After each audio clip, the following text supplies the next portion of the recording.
Hi, welcome. Grandma Honey here, and I have another story for you. This one's written in more of a fairy tale style, and it's called With You All the Way. It's written by Max Lucado, and it's illustrated by Chuck Gillies. All right, let's get started. 3 knights sat at a table and listened as their prince spoke. My father the king will give the hand of my sister to the first of you who can prove himself worthy. The prince paused to let the men take in the news. He looked at their faces. Each were weathered from miles and scarred from battles. The 3 had much in common. They were the strongest warriors in the kingdom, and they each wanted to marry the daughter of the king. The king had promised each a chance, a test to see who was worthy of his daughter.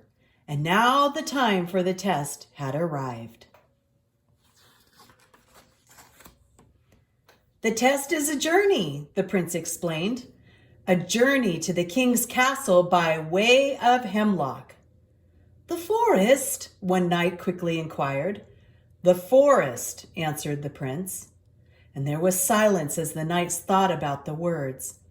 Each felt a stab of fear. They knew the danger of Hemlock, a dark and deadly place. Parts of it were so thick with trees that the sunlight never found the ground.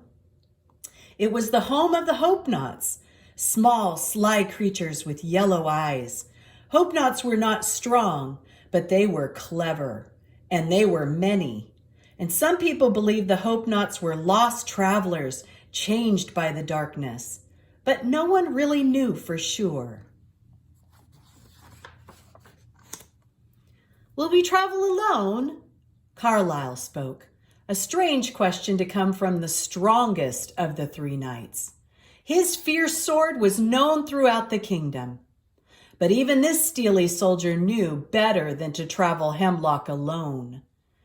You may each choose one person to travel with you all the way to the castle.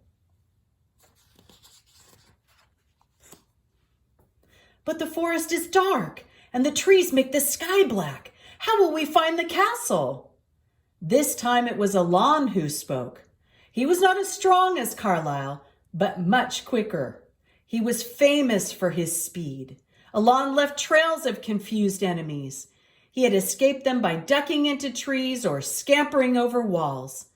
But quickness is worthless if you have no direction. So Alon asked, how can we find the way? The prince nodded and reached into his sack and pulled out an ivory flute. There are only 2 of these, he explained. This one and another in the possession of the king. And he put the instrument to his lips and he played a soft, sweet song. Never had the knights heard such soothing music. My father's flute plays the same song. His song will guide you to the castle. Well, how is that? Alon asked. 3 times a day the king will play from the castle wall. Early in the morning, at noon, and again in the evening. Listen for him. Follow his song, and you will find the castle.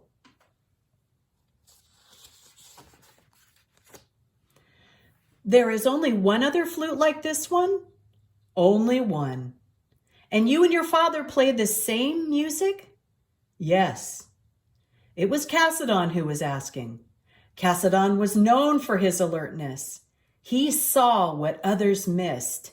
He knew the home of a traveler by the dirt on his boot. And he knew the truth of a story by the eyes of the teller. And he could tell the size of a marching army by the number of scattered birds in flight. Carlyle and Alon wondered why he asked about the flute, but it wouldn't be very long before they found out. Consider the danger of Hemlock and wisely choose the one who will be with you on your journey, the prince cautioned. And so they did. The next morning, the 3 knights mounted their horses and entered Hemlock, and beside each rode the chosen companion. For the people in the king's castle, the days of waiting passed slowly. All knew of the test, and all wondered which knight would win the princess. 3 times a day, the king sent his song soaring into the trees of hemlock, and 3 times a day, the people stopped their work to listen. After many days and countless songs, a watchman spotted 2 figures stumbling out of the forest. No one could tell who they were. They were too far from the castle, and the men had no horses, weapons, or armor. "Hurry!" the king commanded his guards. "Bring them in! Give them medical treatment and food, but don't tell anyone who they are. Dress the knight as a prince, and we will see their faces tonight at the banquet." He then dismissed the crowds and told them to prepare for the feast. That evening, a joyful spirit filled the banquet hall. At every table, the people tried to guess which knight had survived Hemlock Forest. And finally, the moment came to present the winner. At the king's signal, the people became quiet, and they began to play the flute. And once again, the ivory instrument sang. The people turned to see who would enter. Many thought it would be Carlisle, the strongest. Others felt it would be Alon, the swiftest. But it was neither. The knight who survived the journey was Cassadon, the wisest. He strode quickly across the floor, following the sound of the flute one final time, and bowed before the king. "Tell us of your journey," he was instructed, and the people leaned forward to listen.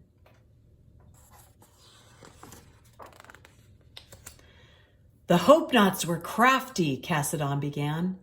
"They attacked, but we fought back. They took our horses, but we continued.